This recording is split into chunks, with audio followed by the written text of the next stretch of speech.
인사를 하면 받아주셔야 되잖아요. 안 하시는 분들도 계신데. 메리 크리스마스. 우리 양옆에 있는 앞뒤에 있는 우리 믿음의 식구들과도 성탄의 인사 나누겠습니다. 메리 크리스마스. 이제 복된 성탄이 이번 주에 있습니다. 성탄의 은총이 여기 모인 우리 하나님의 백성된 모두에게 임하시기를 예수님의 이름으로 기도합니다. 사랑하는 여러분, 여러분이 지금 앉아 계신 그 자리가 얼마나 복된 자리고 얼마나 귀한 자리인지 아십니까? 여러분, 그 자리는 누구든지 앉을 수 있는 자리기는 합니다. 가난한 사람도 부유한 사람도 또 귀하게 여기는 사람도 천한 사람도 배운 사람도 못 배운 사람도 나이가 드신 어른도 어린아이들도 전부 다 누구든지 앉을 수는 있어요. 그러나 아무나 앉는 자리는 아닌 것입니다. 성탄하시는 예수님과 관계가 있는 사람만이 앉을 수 있는 자리예요. 특별한 자리인 것입니다. 믿습니까? 성경 요한복음 14장 6절에 이렇게 말씀하셨습니다. 예수께서 이르시되 내가 곧 길이요 진리요 생명이니 나로 말미암지 않고는 아버지께로 올 자가 없느니라. 나로 말미암지 않고는, 다시 말하면 예수님께서 부르셔서 이 자리에 앉게 하지 않고는 이 자리에 나와서 앉을 수 있는 사람, 하나님 앞에 앉을 수 있는 사람 없다, 이런 말이에요. 그러니 여러분이 앉아있는 그 자리가 얼마나 복되고 아름다운 자리입니까? 할렐루야. 여기에 모인 우리 주의 은총 받은 자여, 누가? 주께서 어디에? 이 자리에 함께 계심을 아노라. 할렐루야. 여러분이 앉은 그 자리에 우리 주님이 함께 하신다. 얼마나 귀한 자리인지 여러분 그 앉은 자리값 잘하며 사시는 여러분 되기를 예수님의 이름으로 축원합니다. 여러분 한번 따라하겠습니다. 자리값 하며 살자. 여러분 앉아있는 그 자리 아무나 앉는 자리 아니에요. 예수님의 탄생과 관련 있는 사람들만이 앉는 자리. 예수님이 세상의 많은 사람들 가운데 너는 내 것이라 택하고 하나님의 자녀 삼으신 분들만 앉는 자리예요. 그 자리 영원히 지키는 우리 성도들이 되기를 바라요. 오늘 읽은 본문 말씀 내용은 우리가 잘 아는 예수님 탄생하시는 내용입니다. 사복음서에 공통적으로 나오는 이 예수님 탄생의 기사에는 예수님의 탄생과 직간접으로 관련되어 있는 여러 사람들이 소개되는데요. 저는 오늘 이 아침에 우리도 예수님과 관계가 있는 하나님의 자녀들이기 때문에 예수님의 탄생과 관련되어 있는 성경의 인물들을 몇 사람 여러분들에게 소개하면서 함께 교훈을 받고 은혜를 나누려고 합니다. 우리가 잘 알고 있는 것처럼 예수님은 나사렛 동네의 목수였던 요셉과 마리아의 집에 탄생하셨습니다. 왜 하나님은 이스라엘의 수많은 사람들과 가정들이 있었음에도 불구하고 이 요셉과 마리아의 가정을 선택했을 것이며, 베들레헴 작은 동네지만 많은 집이 있고 사람들이 있는데도 불구하고 하나님께서는 왜 마리아와 요셉을 선택해서 당신의 아들 예수님을 이 땅에 보내주셨을까라고 하는 거 여러분 한번 생각을 해보셨습니까? 도대체 요셉이 어떤 사람이고 도대체 마리아가 어떤 사람이기에 하나님의 이러한 엄청난 은총을 입을 수 있었는가라는 거예요. 먼저 요셉을 살펴보니까요, 마태복음 1장 19절에 요셉은 의로운 자라. 따라했습니다. 요셉은 의로운 자라. 그렇습니다. 요셉은 의로운 자였다. 여기 성경에서 의로운 자라는 뜻은 뭐냐면 이 요셉이 하나님을 인정했다라는 것이고 하나님 쪽에서도 그 사실을 또한 인정했다라는 것입니다. 성경에 보면 아브라함이 예수를 믿음에 하나님께서 의로운 자로 인정해 주셨던 것처럼 요셉이 의로운 자가 될 수 있었던 것은 하나님을 그가 인정했고 하나님 또한 요셉을 하나님의 자녀라고 하나님을 인정하는 자라고 인정하셨다라고 하는 것입니다. 그러면은 마태복음 1장 20절에 보니까 천사가 나타나서 마리아 잉태가 성령으로 된 것임을 전달했을 때 요셉은 조금도 의심하지 않았다. 다시 말하면 요셉은 믿음의 사람이었다라는 거예요. 믿습니까? 또한 마태복음 1장 24절에 보면 요셉이 잠에서 깨어 일어나 주의 사자의 분부대로 행하여 그 안에 데려오기를 주저하지 않았다 그랬어요. 다시 말하면 하나님의 말씀을 순종했다 그런 말이죠. 그러므로 요셉은 또한 순종의 사람인 것입니다. 그렇습니다. 요셉은 의로운 사람이요 믿음의 사람이요 순종의 사람이었습니다. 근데 오늘 우리가 여기에서 주목해 볼 것이 뭐냐면요, 이 요셉이 가지고 있던 믿음과 순종이 그저 우리가 막연하게 알고 있는 이런 정도의 순종과 믿음이 아니었다는 사실입니다. 조금 후에 여러분들이 이제 이해가 되시도록 또 설명을 하겠습니다. 그래서 이제 다음은 마리아로 넘어가겠습니다. 마리아는 누가복음의 1장에 보면 천사 가브리엘이 하나님의 보내심을 받아 마리아에게 찾아옵니다. 그리고 28절에 천사가 이렇게 마리아에게 얘기를 하죠. 은혜 받은 자요 평안할지어다. 주께서 너와 함께 하시도다. 다시 말하면 마리아는 하나님이 하나님과 함께 하시는 여인이었다 하는 게 믿습니까? 하나님과 함께하는 여인이었다. 여러분, 하나님과 함께하는 삶을 살고 계십니까? 혹시 말은 내가 하나님과 함께합니다. 나는 신앙의 길을 걸어가기 있기 때문이지요. 이렇게 얘기하면서도 삶의 현장에서는 하나님과 함께함과는 전혀 관계없는 세상 사람들과 별반 다를 바 없는 그런 모습으로 사는 것은 아닙니까? 사실 성경에 보면 마리아가 하나님을 향하여 하나님 내가 하나님과 함께합니다 라고 해서 하나님이 그 여인에게 은총을 베푸시는 것이 아니라 하나님 쪽에서 너는 나와 함께하는 자구나, 내가 그것을 인정한다 라고 하는 쪽으로 은총을 입었다는 사실에 주목하시기를 바랍니다. 우리가 하나님을 향하여 하나님 내가 하나님과 함께합니다 라고 하는 신앙의 고백도 아름다운 것이지만 그보다 더 중요한 것은 하나님이 보실 때 그래 너는 나와 함께하는구나, 그래 너는 내 아들이다, 그래 너는 내 딸이다 라고 인정하는 것이 더 중요한 줄로 믿습니다. 마리아는 바로 하나님으로부터 그래 너는 나와 함께하는 자다, 이런 인정을 받았다라고 하는 말씀인 것입니다.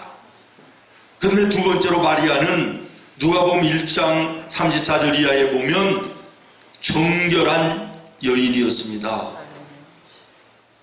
신앙뿐만 아니라 이 여인은 육신적으로도 육체적으로도 순결한 여인이었다. 윤리적으로 도덕적인 생활에서도 흠잡을 곳이 없는 정결한 삶을 살았다는 게, 우리 집사님 지금 대표기도 하시면서도 우리의 성결하고 순결한 마음에 예수님 오시옵소서 이렇게 기도를 하시던데요. 마리아의 몸을 통하여 하나님께서 예수님을 보내신 이유 중에 하나가 그 여인이 마음으로 믿음으로도 순결했을 뿐만 아니라 육신으로도 성결한 여인이었다는 거예요. 그러므로 오늘 우리가 성탄을 기다립니다. 우리의 삶 자체가 오늘 나의 마음의 중심이 믿음으로도 육신으로도 성결하고 정결해야만 내 속에 예수님이 함께 하심을 여러분 기억하시기를 바랍니다. 오늘 우리 이 시대를 바라보십시오. 세상에는 말할 것도 없습니다. 세상에는 뭐 얘기할 것도 없습니다. 심지어는 하나님의 교회 안에서도 성도들 속에도 육신의 더러운 음란한 것으로 육체의 정결함이 아닌 불륜과 성적인 타락이 교회 안에까지도 흘러들어오는 이런 시대 속에 우리가 신앙의 길을 걸어가고 있습니다. 회개해야 될 문제인 줄로 믿습니다. 그 다음에 세 번째로는 마리아는 하나님의 뜻이 자신을 통하여 이루어지기를 원했던 여인입니다. 아멘. 여러분이 한번 이 말씀, 귀한 말씀 인고로 한번 따라하겠습니다. 하나님의 뜻이 자신을 통하여 이루어지기를 원했던 여인. 이 사람이 마리아입니다. 누가복음 1장 38절에 마리아가 이르되 주의 종이 오니 말씀대로 내게 이루어지이다. 천사가 찾아와서 수태고지를 합니다. 마리아야, 너에게 성령으로 어린 아이가 잉태하게 될 것이다. 주저하지 아니하고 마리아가 대답합니다. 나는 주님의 여종입니다. 말씀대로 내게 이루어지기를 원합니다. 여러분, 이 한마디가요 간단한 말씀이 아닙니다. 지금도 처녀가 아이를 가졌다, 이거 수치스러운 일이고 부끄러운 일이에요. 그런데 지금 예수님이 탄생하시기 전에 이 중근동 지역의 문화가요 어떤 문화인지 아십니까? 지금도 그쪽의 문화는요, 여인들이 뭐 임신을 하는 것은 그만두고요, 머리를 둘렀던 것을 벗어서 얼굴을 보인다든지 무슨 뭐 종아리라도 보인다든지 뭐 이러면요 가문의 명예를 해쳤다 그래가지고 명예살인이라는 것이 있어서 그 집의 아버지든지 오빠가 죽여도요 법적으로 전혀 문제가 없어요.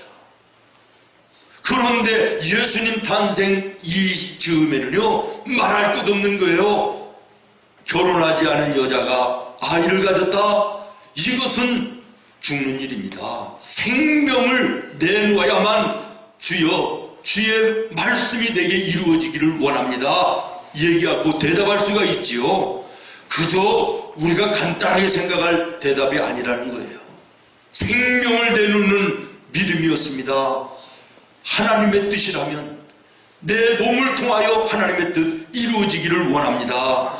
이것은 생명을 내놓는 희생이었습니다. 이런 측면에서 요셉의 믿음과 요셉의 순종도 마찬가지예요.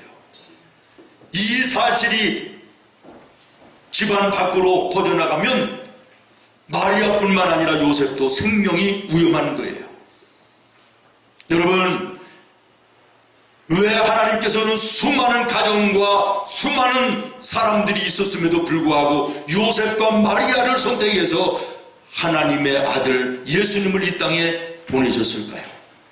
바로 이와 같은 믿음이 그들에게는 있었기 때문인 줄로 믿습니다. 아멘. 그렇습니다. 사랑하는 성도 여러분, 하나님의 나라, 하나님의 거룩한 뜻, 하나님의 거룩한 일들은 이러한 아름답고 숭고한 믿음의 마음과 믿음의 결단에서 이루어진다는 사실을 주목하시기를 바랍니다. 아멘. 사랑하는 여러분, 이 나라에 130여 년 전에 선교사님들이 이런 마음으로 오셨고 그리고 이런 마음으로 복음을 전파하고 순교의 피를 흘려주셨습니다.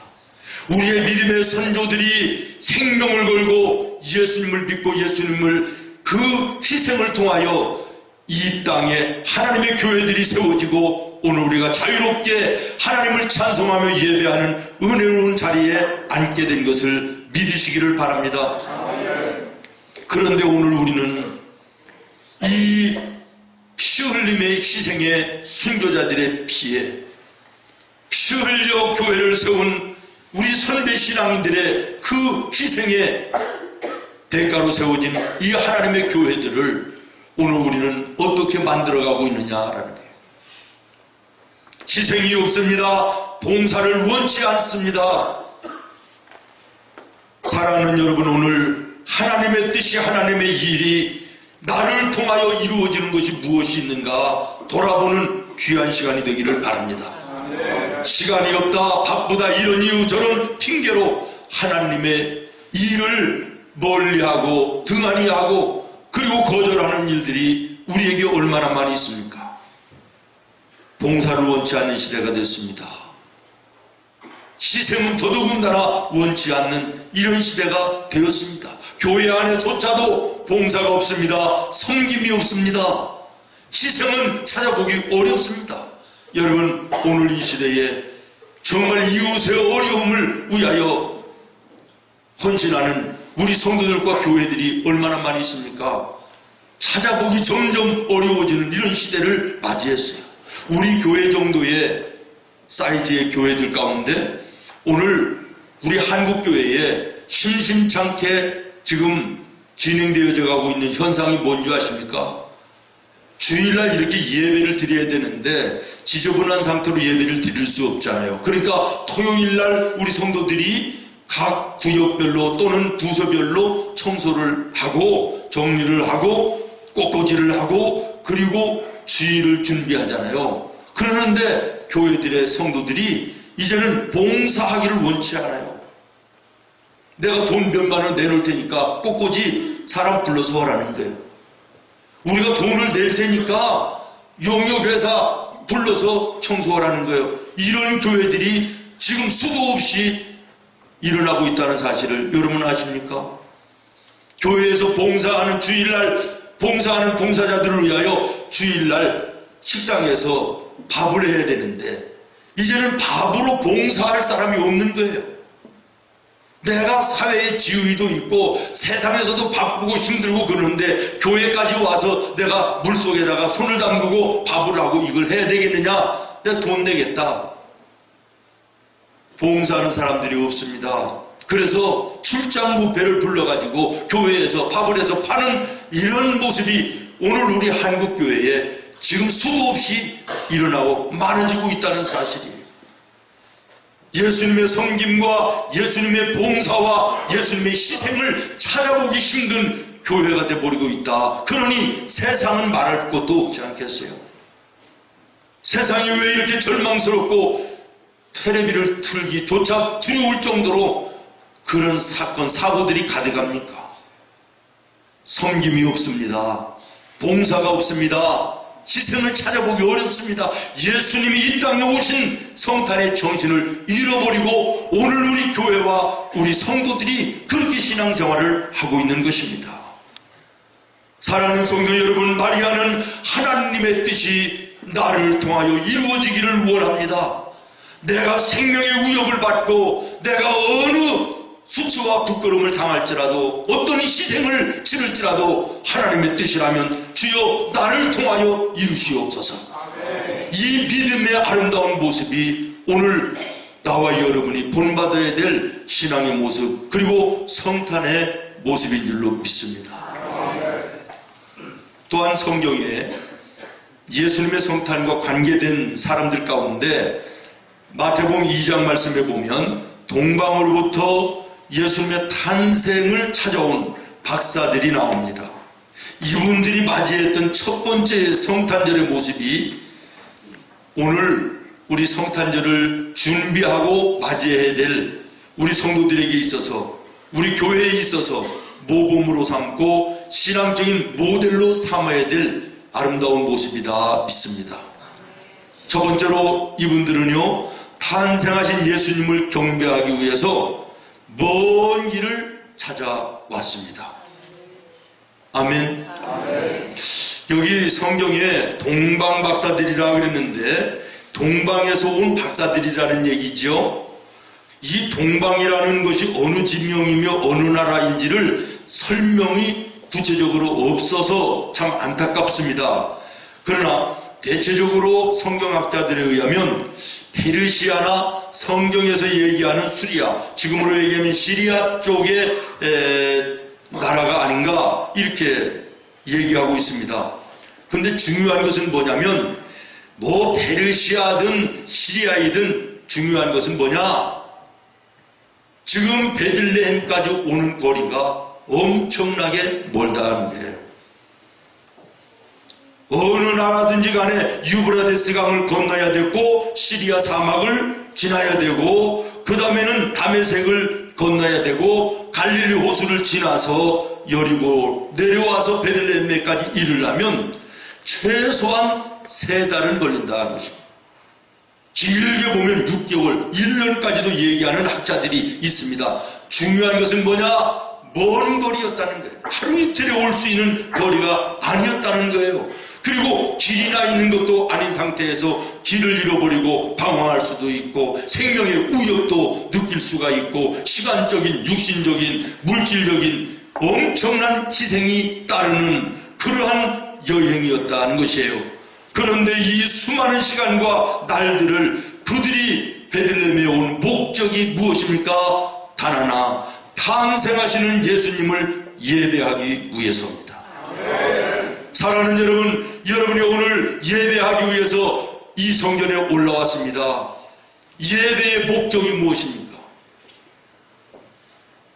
이 동방박사들은 예배를 통하여 성탄하신 예수님을 만남으로 인하여 자기들의 어떤 유익을 구하는 것이 아니었습니다.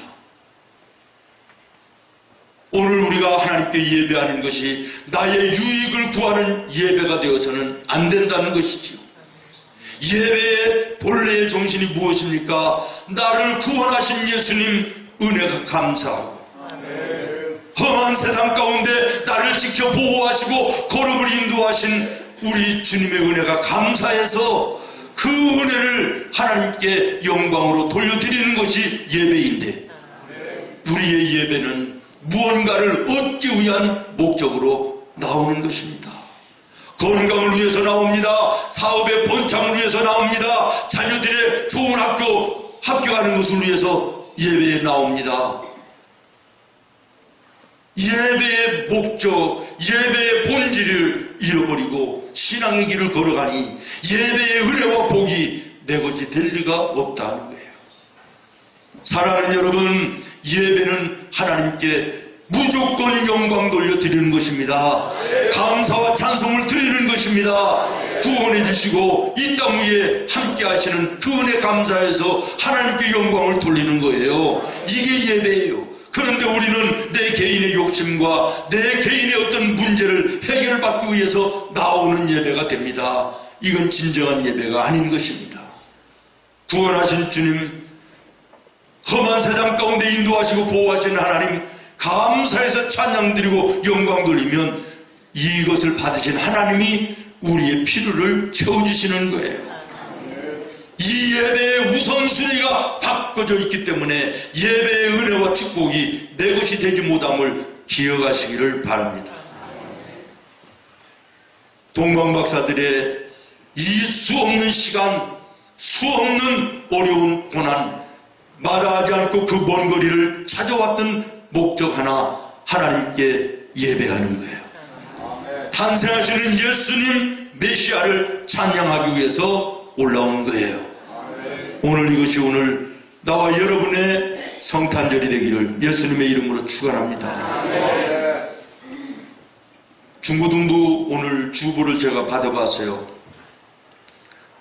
그랬더니 이런 그림과 함께 글이 있어요. 성탄절은 산타가 아이들에게 선물을 주러 오는 날이 아니라 예수님이 죄인들에게 생명을 주러 오신 날이다. 아멘입니까? 예.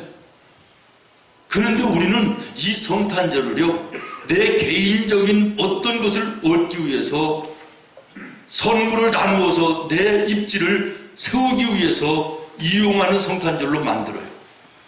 여러분, 여러분의 자녀들에게 반드시 가르쳐 줄 것은 성탄절은 산타나 하나님이 너에게 선물을 주시는 날이 아니라 탄생하시는 예수님께 우리가 선물을 드려야 되는 날이다. 이걸 가르쳐야 되는 거예요. 이걸 가르치시기를 바라요. 어떤 집사님이 꼬마한테, 아들한테, 너 지난 1년 착한 일을 많이 안 했기 때문에 이번 성탄절에는 예수님이 너 선물을 안 주실지도 몰라. 이랬더니 얘가 고민에 빠져가지고 생각하다 못해가지고 성당에 가가지고요, 마리아 상을 훔쳐왔어요. 그리고 예수님께 편지를 썼대요. 예수님 어머니를 내가 인질로 잡고 있습니다. 성탄의 선물을 보내십시오. 협박 편지를 썼다. 여러분, 성탄절은 아이들이, 나와 여러분이 누구로부터 성탄절에 선물을 받는 절기가 아닙니다. 우리가 예배로 하나님께 선물을 드리고, 이 마태복음 2장 11절에 보면 동방박사들은 예물을 성탄하시는 예수님께 드리는 성탄을 드렸던 사실을 여러분 기억하십시오. 황금과 유향과 모략을 탄생하시는 예수님께 예물로 드리니라. 여러분, 황금과 유향과 모략이요, 그냥 흔한 물건이 아닙니다. 당시 왕께 바치는 선물 품목, 그러면 이 세 가지가 반드시 들어갔다 그래요. 다시 말하면 동방박사들은 형식적으로 준비 없이 이 선물을 준비한 것이 아니라 왕에게 드리는 선물로 탄생하시는 예수님께 예물을 준비했다.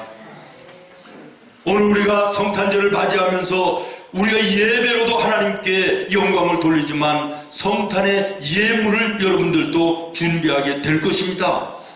적당한 준비가 되어서는 안 될 줄로 믿습니다. 동방박사들이 왕께 드리는 선물의 품목으로 예물을 준비했던 것처럼 만왕의 왕으로 오시는 예수님께 우리도 왕에 합당한 예물을 우리의 마음과 우리의 삶의 귀한 것으로 준비하여 드리는 이 성탄의 예물이 되기를 예수님의 이름으로 축원해요. 체면치레의 예물이 되어서는 안 됩니다. 형식적인 예물이 되어서는 안 될 것입니다. 텔레비를 여러분 보셔서 아실 거예요. 요즘에 꼬마들을 둔 엄마들, 아빠들이요, 비상이 걸렸답니다. 이번 성탄절에 애들한테 선물을 줘야 되는데 일본에서 만드는 로봇 장난감이 있다네요. 티라노 킹이라는 장난감인데 10만 원에 가깝대요. 그런데 이 장난감이 없어서 못 파는 거예요. 대형 그 완구점이라든지 또 백화점 이런 그 장난감 코너 같은데 문도 열기 전에 엄마 아버지들이요, 장사진을 줄을 서는 거예요. 그 장난감을 사기 위해서 아이들한테 성탄, 크리스마스 성탄 선물을 주기 위해서 줄을 서는데요, 번호표를 주더라고. 그래서 번호표를 딱 끝나면서 티라노킹 번호표 이제 끝입니다. 마지막 딱 받은 사람은 할렐루야도 그렇게 안 할 거예요. 얼마나 기뻐하는지, 당첨된 것처럼 기뻐하고, 바로 뒤에 있는 사람은 아주 낙심한 얼굴로 난감해하는 얼굴을 제가 이렇게 텔레비 뉴스에서 이렇게 쳐다보면서, 저렇게 자기 자녀들에게 주고자 하는 선물 사기 위해서, 성탄의 선물을 사기 위해서는 이른 아침부터 일어나 번호표를 받으며 줄을 서는데, 저들 가운데는 분명히 예수 믿는 사람들도 있을 것인데, 자녀들의 크리스마스 선물을 위해서는 저렇게 정성과 힘을 다하면서 오시는 성탄절 예물은 어떻게 준비할까, 준비하고 있을까 하는 이런 마음이 제가 들었습니다. 순간에. 여러분, 성탄절의 예물을 여러분 어떻게 준비하고 계십니까? 체면치레와 형식적인 예물이 아니라 마음의 중심의 예배의 선물과 우리의 마음의 중심이 담긴 예물을 준비하는 은혜가 있는 성탄절 되기를 예수님의 이름으로 축원합니다. 마지막으로 동방박사들은 변화가 있는 성탄절이었습니다. 따라하겠습니다. 변화가 있는 성탄절이었다. 마태복음 2장 12절에 보면 동방박사들은 아기 예수를 만나서 예배를 드린 후에 하나님의 지시를 따라서 다른 길로 고국에 돌아갔다 그랬어요. 지금까지 이 동방박사들은 예수님에 대해서 기록된 글이나 드는 소문, 자기들이 연구한 천문학에 대한 메시아가 올 거라고 하는 어떤 지식에 의한 예수님이었어요. 그러나 탄생하신 예수님을 그들이 직접 만나고 나서는 이제는 하나님의 말씀을 직접 듣고 그 말씀에 순종하여 다른 길로 돌아갔다. 변화된 신앙이 됐다. 이런 말이에요. 믿습니까? 그렇습니다. 예수님과의 만남이 있는 곳에는 변화의 역사가 일어나는 줄로 믿습니다. 거듭남의 역사가 일어나는 것입니다. 이전 것은 지나갔으니 보라 새 것이 되었도다. 삶이 달라져야 됩니다. 인생관이 달라져야 됩니다. 가치관이 달라져야 되는 것입니다. 오늘 본문 7절 말씀을 저는 읽으면서 돋보기로 보는 것처럼 제 눈에 확 들어오는 단어가 있었는데 구유에 뉘었더니 구유에 뉘었으니 라는 이런 말씀이었어요. 만왕의 왕 예수님께서 하나님 나라의 보좌를 버리시고 낮고 천한 인간의 모습으로 이 땅에 구유에서 탄생하셨다. 여러분, 이것은 겸손의 극치입니다. 섬김의 극치입니다. 희생의 모습입니다. 여러분, 이 세상에 무엇이 없어 이렇게 절망입니까? 무엇이 없어 이렇게 답답함입니까? 여러분, 정치하는 사람들에게, 돈 많은 사람들에게 정말 겸손과 섬김과 희생의 아름다운 모습이 있다면 오늘 이 세상이 이렇게 어두울까요? 이렇게 답답할까요? 심지어는 하나님의 교회, 예수님을 따라간다고 하는 주님의 자녀들 안에조차도 겸손과 섬김과 희생이 없는 이 시대, 오늘 우리가 아픈 마음으로 바라봐야 될 것이고, 이 성탄절 우리가 다시 한번 예수님의 이 땅에 오시는 이 정신, 겸손과 섬김과 희생을 따라야 될 줄로 믿습니다. 저는 오늘 이 시대에 목자들에게 전해졌던 예수님의 탄생의 소식, 오늘 11절 본문 쭉 내려가서 11절부터 이제 이 14절까지의 말씀을 여러분들과 함께 읽으며 말씀을 마치려고 해요. 여러분들이 이 천사들이 돼서 만나는 여러분의 이웃들에게, 삶의 현장에서 모든 사람들에게 이 예수님의 탄생의 희망과 소망의 기쁜 소식을 전하여주는 믿음의 아름다운 천사 같은 우리 성도들이 되기를 예수님의 이름으로 축원합니다. 함께 읽겠습니다. 시작. 오늘 다윗의 동네에 너희를 위하여 구주가 나셨으니 곧 그리스도 주시니라. 너희가 가서 강보에 쌓여 구유에 뉘어있는 아기를 보리니 이것이 너희에게 표적이니라 하더니 보려니 수많은 천군이 그 천사들과 함께 하나님을 찬송하여 이르되 지극히 높은 곳에서는 하나님께 영광이요 땅에서는 하나님이 기뻐하신 사람들 중에 평화로다. 아멘. 이 말씀은 들에서 양을 치던 목자들에게 천사들이 전하였던 예수님의 탄생의 소식이었습니다. 다시 말씀드립니다. 여러분들이 작은 천사가 돼서, 아멘. 여러분들이 오늘 작은 천사가 돼서 저 절망의 어두운 세상에 예수님의 탄생의 기쁜 소식을 전하는 믿음의 전령자들이 되기를 예수님의 이름으로 축원합니다. 기도하겠습니다. 하나님, 이제 성탄을